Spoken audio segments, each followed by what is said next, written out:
Bonjour, je suis heureux de te retrouver pour cette nouvelle série de prières inspirées. Cette semaine, je vais t'encourager à recevoir la guérison, mais également cette guérison, tu peux l'apporter aux autres autour de toi en proclamant la parole de Dieu et déclarer avec moi: l'Esprit du Seigneur est sur moi pour guérir, pour libérer, pour proclamer une année de grâce de la part du Seigneur. Alors oui, Dieu va te donner la possibilité de libérer les captifs, guérir les malades, chasser les démons et proclamer de sa part une année de grâce de la part du Seigneur. Chaque lundi, j'ai l'habitude de saluer des frères et des sœurs qui sont quelque part dans un pays du monde, qui marchent avec le Seigneur. Et aujourd'hui, je veux saluer les frères et les sœurs qui sont en Guadeloupe et particulièrement à Bouillante. Alors Bouillante, je connais bien puisque j'ai eu l'occasion d'y aller. Et pourquoi on appelle cette ville de cette façon-là? C'est parce que en fait, on y trouve de nombreuses sources d'eau bouillante, chaude, qui jaillissent en fait du territoire et à cause de l'activité géothermique qu'il y a. En fait, les gens peuvent aller se baigner, et donc ça a des vertus naturelles, de pouvoir se baigner là-dedans, vertus thérapeutiques. Et donc les gens vont pour se baigner dans ces endroits. C'est très très particulier. Je me souviens, j'avais été, puisque j'ai eu l'occasion d'aller en Guadeloupe grâce à un ami qui s'appelle d'abord Marcel Quamenan, puis ensuite pasteur Michael Dopia. C'est avec lui que j'ai été à Bouillante la première fois. Et à Bouillante, donc c'est très très très très chaud. Ça peut atteindre même jusqu'à 80 degrés. Donc au bout d'un moment, il ne faut pas aller plus loin ou monter plus haut parce qu'on va vraiment se brûler et cuire. Et je me souviens d'ailleurs que j'étais un soir. Alors il y a une odeur très très spéciale à Bouillante parce que c'est l'eau, en tout cas c'est particulier. Et j'étais là tranquillement en train de profiter après la conférence un lundi, parce qu'en général quand je fais une conférence je reste, pas toujours, mais surtout dans les endroits cool. Je reste le lundi pour profiter parfois avec Gordon. Et là, donc, j'étais là tranquille et j'entends une femme qui s'approche de moi et dit: « j'écoute vos émissions. » Donc bon, j'aurais voulu voir la sœur à un autre endroit que dans l'eau. Et aussi, pas loin de Bouillante, juste à côté, en fait, il y a la réserve Cousteau. Et là, c'est magnifique. Il y a un endroit, en fait, où c'est les plus beaux fonds marins que j'ai vus. On y trouve des poissons incroyables, une biodiversité exceptionnelle. C'est magnifique, magnifique. En tout cas, que le Seigneur vous bénisse, vous frères et sœurs qui habitez à Bouillante ou dans les environs de Bouillante, en Guadeloupe. La grâce du Seigneur est sur vous, au nom de Jésus-Christ. Et si vous n'avez pas d'église locale, eh bien, vous pouvez aller dans les églises des pasteurs que je viens de citer. Donc, à Saint-Claude, je crois, le pasteur Michael Dopia est là, à l'église Le Véritable. Et je veux aussi remercier, comme chaque lundi, les partenaires. Vraiment merci, parce que c'est grâce à vous que des personnes, cette semaine même, vont être guéries par la puissance du Seigneur. Alors qu'on va parler de guérison avec ce titre de cette série, c'est le temps de ta guérison. C'est le temps de ta guérison. Alors merci à vous, frères et sœurs, qui partagez, qui soutenez l'œuvre EMCI, parce que grâce à vous, grâce à toi, des personnes vont pouvoir recevoir la guérison alors que cette parole est proclamée. Et je veux rappeler aussi la devise de prière inspirée. Et donc la pensée du jour aujourd'hui va être en rapport avec cette devise de prière inspirée. Donc quels que soient les problèmes que tu rencontres, et ce jusqu'à l'imminent retour de Jésus, arrête-toi pour prier et lire ta Bible tous les jours. Marche dans l'amour et dans l'esprit. Persévère dans la foi et dans la sainteté. Et la semaine dernière, on avait fait une série ensemble avec les pasteurs Caddy. On t'a encouragé à marcher par l'esprit, à résister au découragement, à l'inquiétude, à avoir un cœur tout entier pour Dieu. On a fini en prière, comme chaque vendredi, et on a prié pour être transformé par le Saint-Esprit. Si tu as été touché de manière particulière, je t'encourage à pouvoir témoigner. Tu vas sur emcitv.com/je témoigne, ou alors sur l'application Prière Inspirée. Tu peux aller directement témoigner, même en vidéo, en audio, en texte. Prends le temps de nous dire ce que le Seigneur a fait pour toi. Donc, cette semaine, je crois que Dieu veut guérir des personnes. On a fait une série il n'y a pas si longtemps que ça sur la guérison, il y a 2 mois, mais c'est encore dans mon cœur. Je sentais que le Seigneur voulait continuer cette œuvre de guérison pour plusieurs. Alors je partage avec toi cette pensée aujourd'hui. Un seul guérit à Bethesda, et on va parler de la souveraineté de Dieu.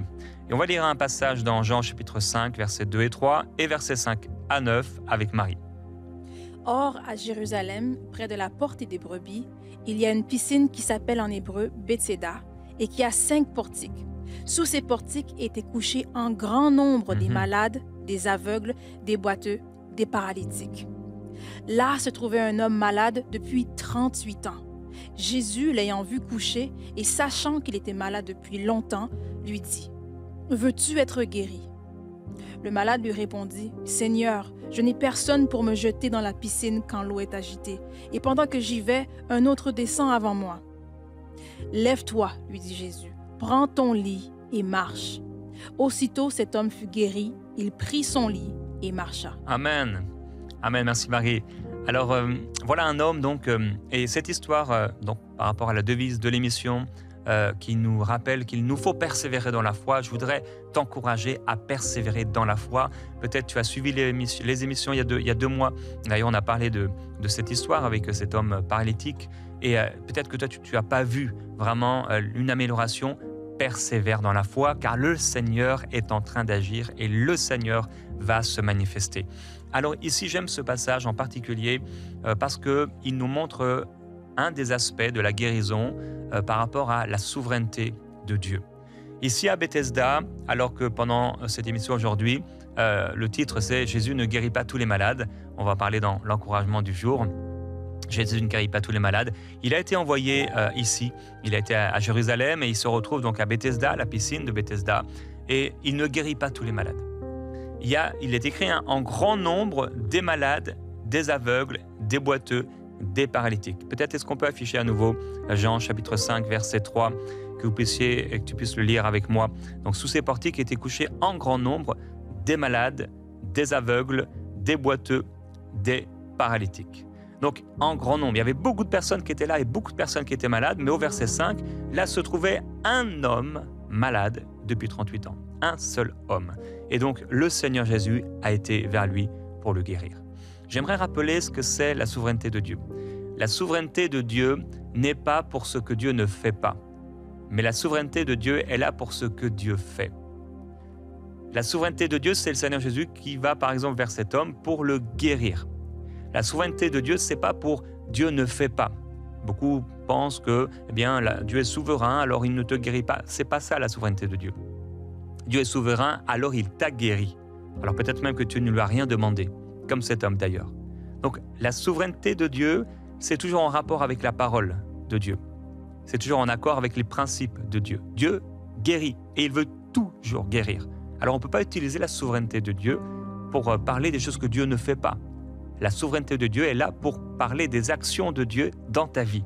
Alors parfois, oui, Dieu vient au milieu d'une foule, au milieu d'un certain nombre de personnes, et il te guérit, il guérit une personne sans que cette personne lui ait demandé quoi que ce soit. Ou parfois, alors que cette personne est dans une attente, mais voilà, il n'y a rien eu de particulier, il n'y a eu aucun acte spécial, aucune prière, mais le Seigneur vient et il guérit. C'est la souveraineté de Dieu. Tous n'ont pas été guéris ce jour-là à Jérusalem, au bord de cette piscine, mais Jésus est allé vers un homme.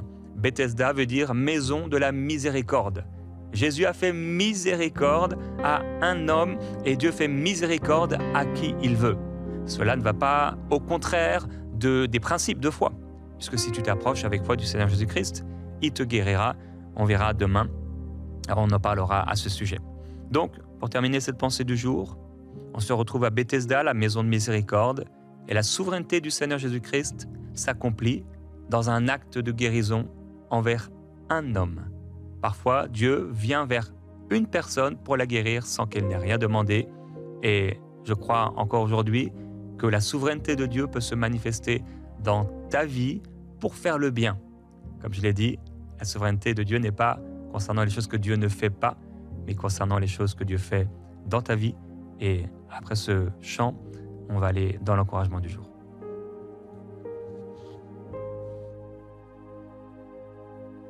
Tu mérites la gloire et tout honneur.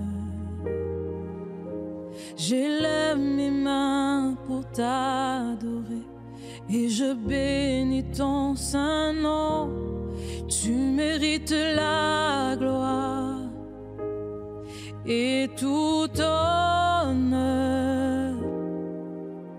J'élève mes mains pour t'adorer et je bénis ton saint nom, car tu es grand et tu fais de grands miracles. Nul n'est comparable à toi. Nul n'est comparable à toi, car tu es grand et tu fais de grands miracles.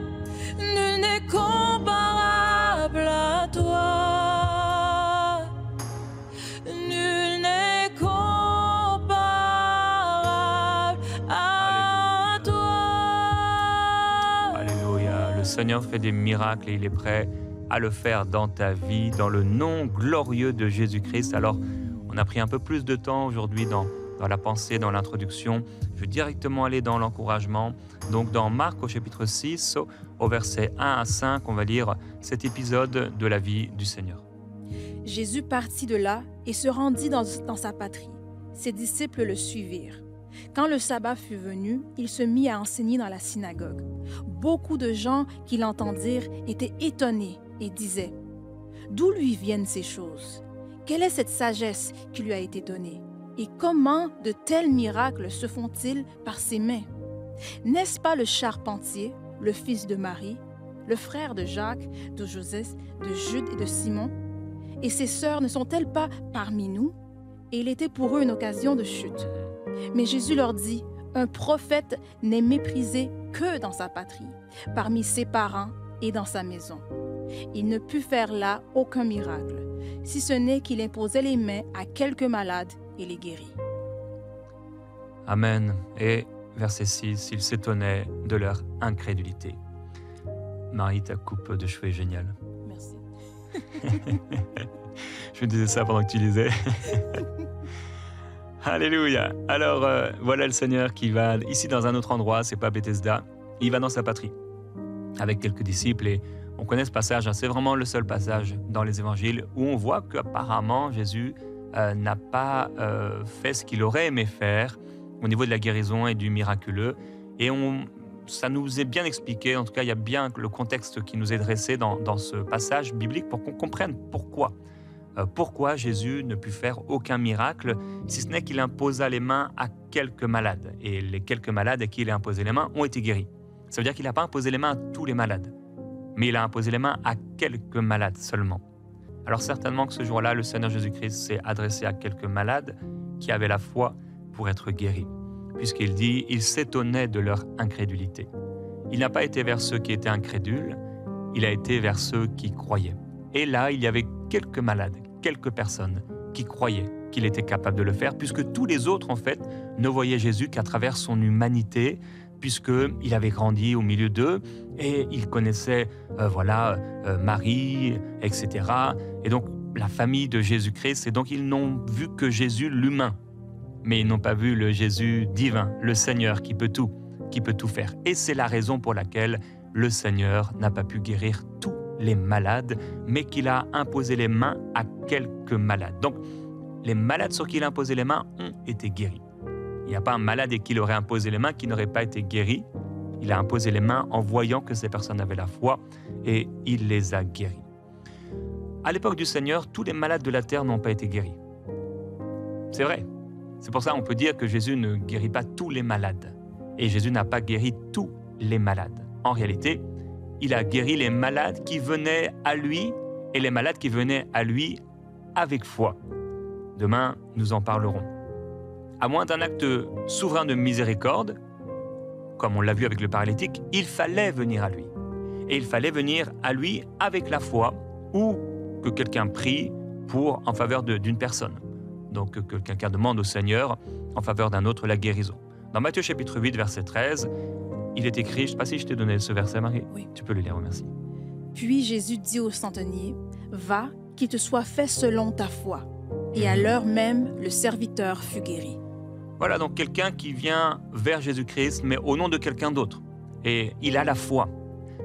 Alors, pour être guéri, il faut venir à Jésus et il faut être dans la foi.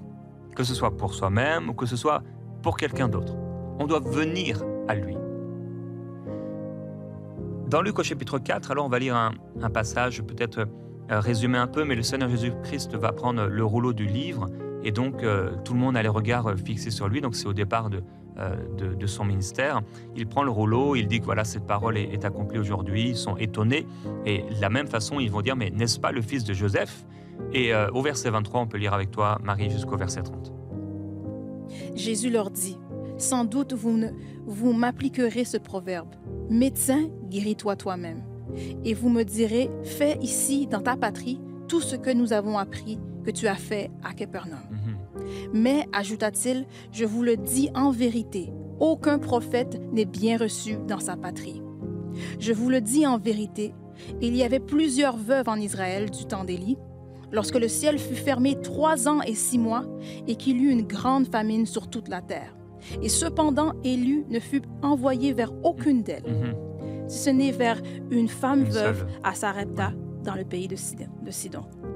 Il y avait aussi plusieurs lépreux en Israël dans le temps d'Élisée, le prophète, et cependant aucun d'eux ne fut purifié, si ce n'est Naaman le Syrien.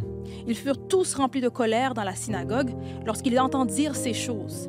Et s'étant levés, ils le chassèrent de la ville et le menèrent jusqu'au sommet de la montagne sur laquelle leur ville était bâtie, afin de le précipiter en bas.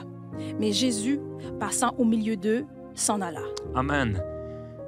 Alors, un passage vraiment particulier, le Seigneur Jésus qui manifeste en fait son appel, son ministère, et qui dit, finalement, vous avez lu dans le prophète Ésaïe, mais le prophète Ésaïe parlait de moi.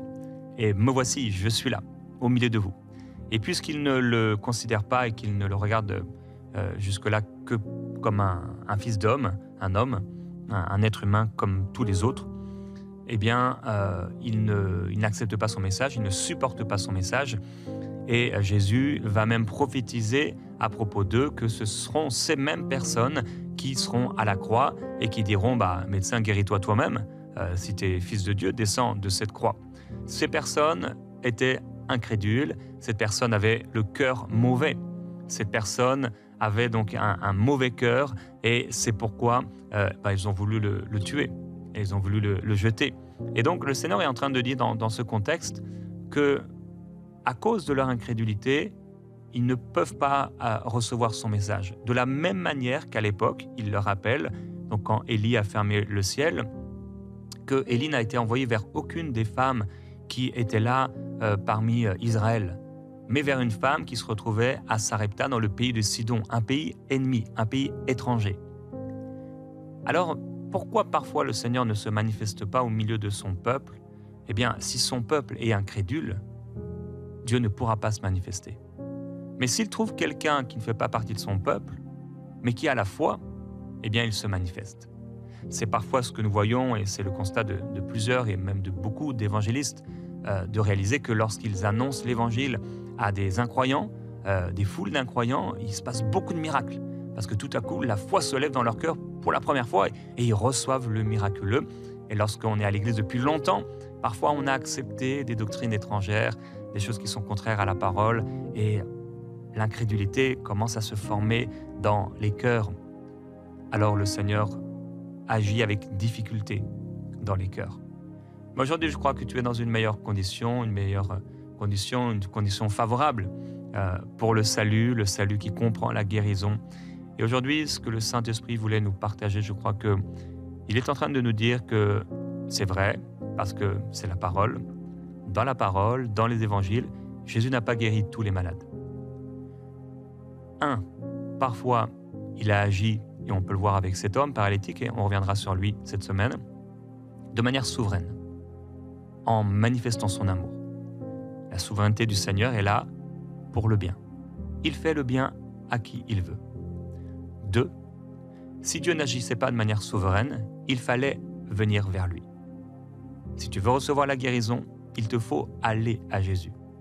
Tu m'entends aujourd'hui peut-être, et peut-être c'est la première fois que tu écoutes une émission de ce genre, tu ne connais pas Dieu de façon personnelle, mais si tu viens à Jésus, il te promet la guérison.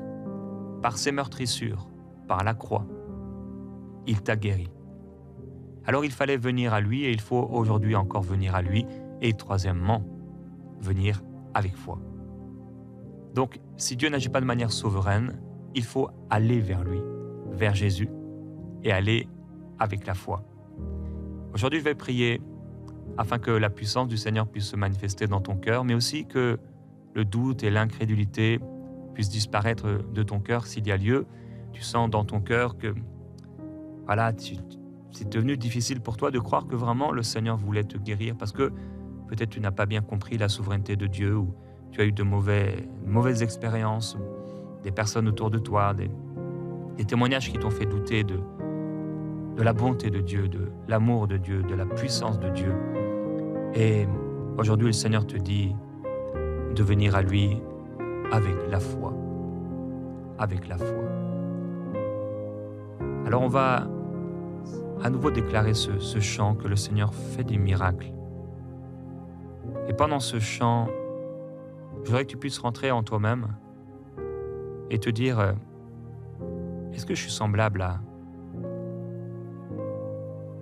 au voisinage de Jésus, à ceux qui l'ont connu et qui ne voient en lui qu'un homme? Est-ce que mes yeux sont à la bonne place? Est-ce que je crois vraiment que ce Jésus, il est capable?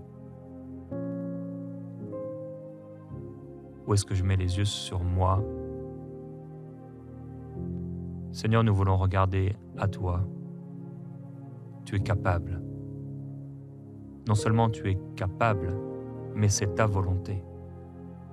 Tu le veux, Seigneur. Tu le veux et tu vas le faire. C'est toi qui as accompli des miracles et je te loue, Seigneur, cette semaine. Je ressens une profonde paix par rapport à ce que tu vas faire dans la vie de beaucoup de personnes. Beaucoup vont recevoir la guérison cette semaine. Beaucoup vont recevoir des miracles. Et je te loue pour cela, Seigneur, parce que cette semaine, tu vas te glorifier. Tu vas te glorifier. Merci, Seigneur. Nous t'adorons.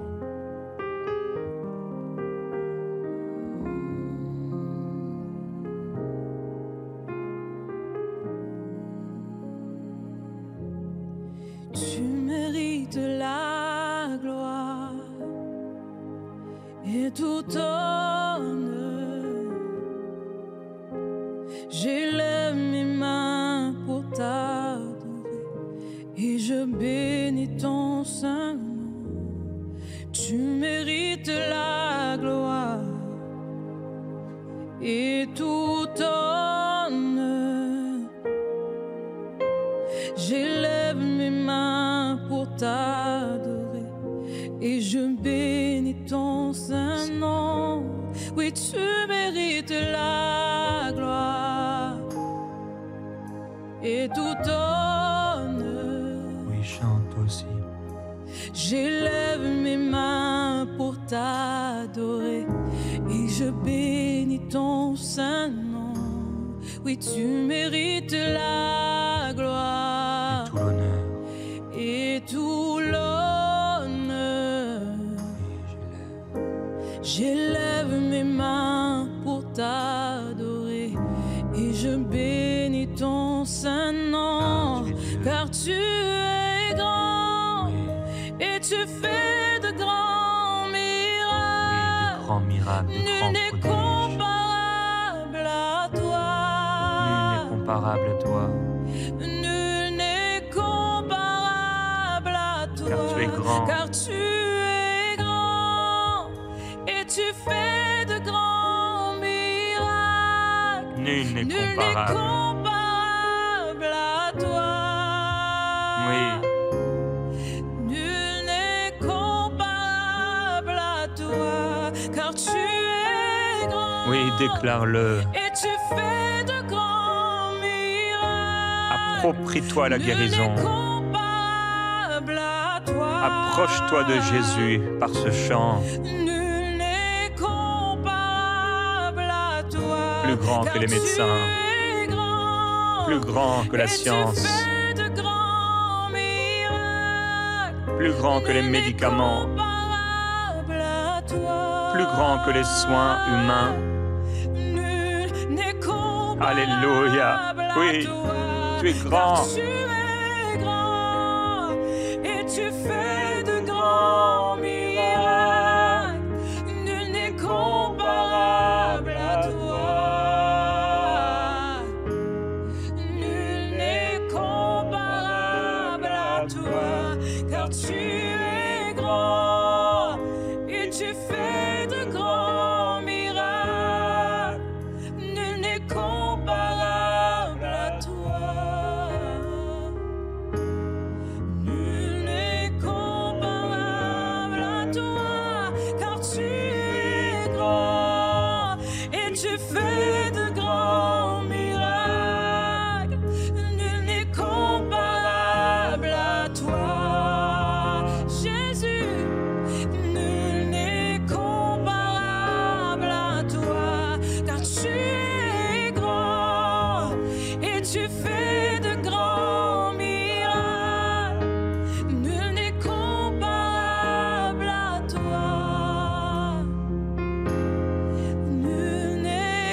puissance du Seigneur est là pour guérir aujourd'hui. Oui, continue de déclarer la grandeur de ton Dieu alors que tu viens à Jésus. J'aimerais que tu puisses fermer les yeux là où tu es si tu le peux et que tu puisses voir Jésus. Tu es en ce moment même dans cet endroit là où il a grandi parmi les siens et tu vois Jésus venir de loin. Il est en train de fouler la même terre que tu foules. Et le Seigneur Jésus vient et il veut te guérir, il veut te libérer, il veut faire ce qu'il fait dans toutes les villes et dans tous les villages, la même chose qu'il fait. Il ne fait pas quelque chose de différent, il fait toujours la même chose. Il enseigne, il prêche, il guérit, il libère, il délivre. Et là, il te rencontre et tu es là au milieu d'un petit groupe de personnes.